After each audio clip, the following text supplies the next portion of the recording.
नमस्कार दोस्तों, current technical उड़ान में आपका स्वागत है। जैसा कि आप लोग जानते हैं, फिजिक्स का एक नया सेशन शुरू होने वाली है और बस बहुत जल्द ही शुरू हो रही है। तो इसी कड़ी में हम आगे बढ़ते हैं कि फिजिक्स है क्या, भौतिक विज्ञान है क्या। तो आप जानते हैं कि फिजिक्स वह प्राकृतिक विज्ञान है, फिजिक्स वह प्रकृति विज्ञान है जिसमें द्रव और ऊर्जा का परस्पर अध्ययन किया जाता है। क्या बोले? द्रव और ऊर्जा का परस्पर अध्ययन किया जाता है। तो सर, इतना बड़ा फिजिक्स में बस दो ही चीज का अध्ययन किया जाता? नहीं, द्रव और ऊर्जा में पूरा क्षेत्र। वो द्रव नहीं, द्रव का मतलब ये हो गया, इस द्रव का मतलब हो गया कि ठोस, द्रव और गैस तीनों का अध्ययन किया जाता है। इसके बाद इस ऊर्जा का अर्थ होगा कि संसार में जितने भी प्रकार की ऊर्जा है, चाहे वो बल हो, त्वरण हो, आवेग हो, संवेग हो, गति ऊर्जा हो, विद्युत ऊर्जा हो आदि, ये सब जितनी भी ऊर्जा है सभी का अध्ययन हम लोग किस में करते हैं? फिजिक्स में करते हैं।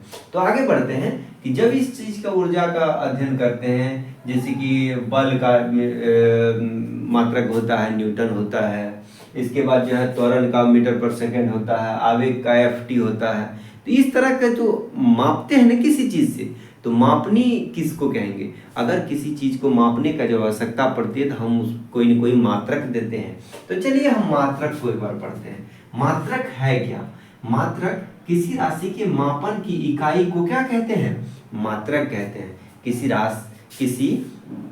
राशि के मापन की इकाई क्या कहते हैं? मात्रक कहते हैं। इसके बाद मात्रक जो है, जैसे कि 2 kg, 5 बंडल, 5 किलो, ये सब बोलते हैं। तो ठीक उसी प्रकार 2 kg अगर बात करें तो दूध क्या हो गया? दो एक संख्यात्मक वैल्यू हो गया, न्यूमेरिकल वैल्यू हो गया। क्या हो गया?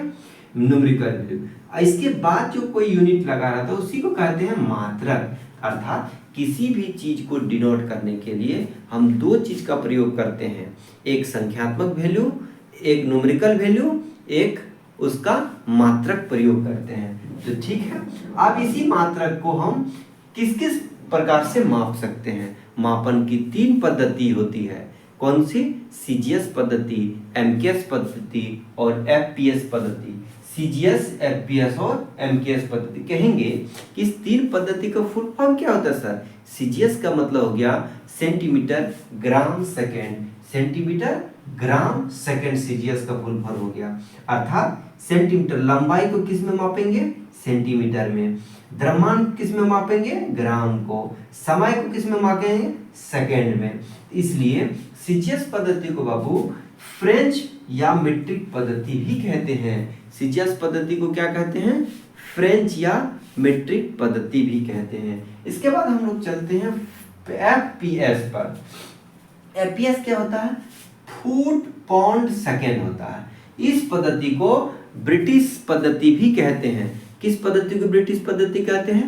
FPS पद्धति को ब्रिटिश पद्धति कहते हैं। F मतलब फुट, P मतलब पाउंड और S मतलब सेकेंड। अर्थात लंबाई को फुट में मापेंगे और द्रव्यमान को पाउंड में मापेंगे, समय को सेकेंड में मापेंगे, इसलिए इसे ब्रिटिश पद्धति भी कहते हैं। इसके बाद चलता है MKS पद्धति, जो अभी पूरा तरीके से प्रचलित है। इसको कहते हैं मीटर, किलोग्राम और सेकेंड पद्धति कहा जाता है। अर्थात लंबाई को हम मीटर में मापेंगे, द्रव्यमान को किलोग्राम में मापेंगे और समय को सेकंड में मापेंगे।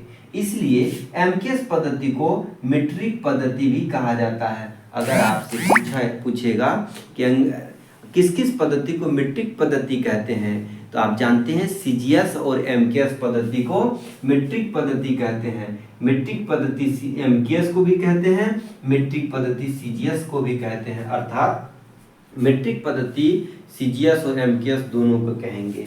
इसके बाद अगर ये मापन की पद्धति हो गई तो अब एक और पद्धति होता है, उसको कहते हैं सिस्टम ऑफ इंटरनेशनल पद्धति, अर्थात SI पद्धति कहा जाता है। जैसे कि कहते हैं ना कि इसका SI मात्रक बताओ तो, इसका CGS मात्रक बताओ तो, इसका MKS मात्रक बताओ तो। दो पद्धति सबसे ज्यादा प्रचलित हुई। पहली पद्धति CGS, दूसरी जो 1971 ईस्वी में फ्रांस की राजधानी पेरिस में, कहाँ पे? फ्रांस की राजधानी पेरिस में एक पद्धति की शुरुआत हुई, इसको एसआई पद्धति कहते हैं, जिसको सिस्टम ऑफ इंटरनेशनल पद्धति भी कहा जाता है। कब शुरू हुई? 1971 ईस्वी में। कहाँ पे? फ्रांस की राजधानी पेरिस में शुरू हुई। तो यहां से दो मात्रक निकल करके आया। एक मात्रक ये हो गया कि मूल मात्रक, एक मात्रक हो गया संपूरक मात्रक। तो दो मात्रक का यहां से खोज हुआ, पहला मूल मात्रक, दूसरा संपूरक मात्रक। तो मूल मात्रक कितने हैं? मूल मात्रक टोटल मिलाकर के 7 मात्रक है। कितना मात्रक है? मूल मात्रक 7 मात्रक है। कितने हैं? 7, जिसमें आप जानते हैं लंबाई, द्रव्यमान, समय। लंबाई हो गया, द्रव्यमान हो गया, समय हो गया, तापमान हो गया, धारा हो गया, ज्योति तीव्रता हो गया, पदार्थ की मात्रा हो गई। अर्थात लंबाई, समय, धारा, पदार्थ का परिमाण, ज्योति तीव्रता, तापमान और धारा, यानी 7 प्रकार के होते हैं। और इसमें आपको याद रखना है 3 चीज का। जैसे लंबाई को हम मीटर में मापते हैं, सभी लोग जानते हैं। द्रव्यमान को केजी में मापते हैं, अर्थात समय को सेकंड में मापते हैं। यानी हमेशा के लिए एमकेएस पद्धति को पकड़ के रखना। अर्थात एम मतलब मीटर, के मतलब किलोग्राम और एस मतलब सेकंड होता है। अर्थात इसका जो विमान होता है, लंबाई का एल होता है, द्रव्यमान को मापते हैं एम से और समय को टी से। अर्थात ये 3 चीज आपको हमेशा के लिए याद रखना है। किसको याद रखना है? यहाँ पे आपको 3 चीज हमेशा याद रखना है। कौन सा चीज? तो यही चीज जो है पूरे का पूरे विमा को डिनोट करता है। जैसे लंबाई, दूसरा द्रव्यमान, तीसरा हो गया समय का। ये 3 चीज का। लंबाई को मीटर कहते हैं, इसका विमा होता है लंबाई को एल से, द्रव्यमान को केजी से अर्थात मास से। क्या चीज से? मास से। और समय को सेकंड से। ये चीज अगर आप याद रख लेते हैं तो इससे ज्यादा समय को सेकंड से नहीं, समय को टाइम से, मतलब टी। ये हो गया आपका बीमा का पूरा, इसी से पूरा का पूरा बीमा बन जाता। बताइए किसी की विमान तो अलग नहीं होती है ये। इसके बाद इसी में धारा का एम्पियर से, ज्योति तीव्रता कैंडेला और पदार्थ का परिमाण मोल से होता है। पदार्थ को का मात्रक क्या होता है? अगर पदार्थ के परिमाण का मात्रक पूछेगा तो MOLE बोलेंगे। पदार्थ के परिमाण का मात्रक अगर पूछेगा तो MOLE मोल। और पदार्थ की परिमाण के बीमा पूछेगा तो क्या होगा? बीमा क्या होगा? बीमा होगा N। क्या होगा? बीमा N होगा, बीमा N होगा। इसके बाद संपूरक मात्रक होता है 2 प्रकार के। ये ज्यादा ये नहीं है। एक समतल कोण कहते हैं, एक ठोस कोण कहते हैं।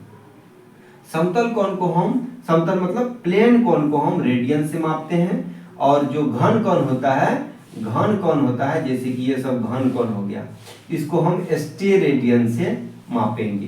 तो इस प्रकार से हमारा ये चैप्टर यहाँ तक समाप्त हुआ। अब आगे के चैप्टर में हम लोग पढ़ेंगे व्युत्पन्न मात्रक के।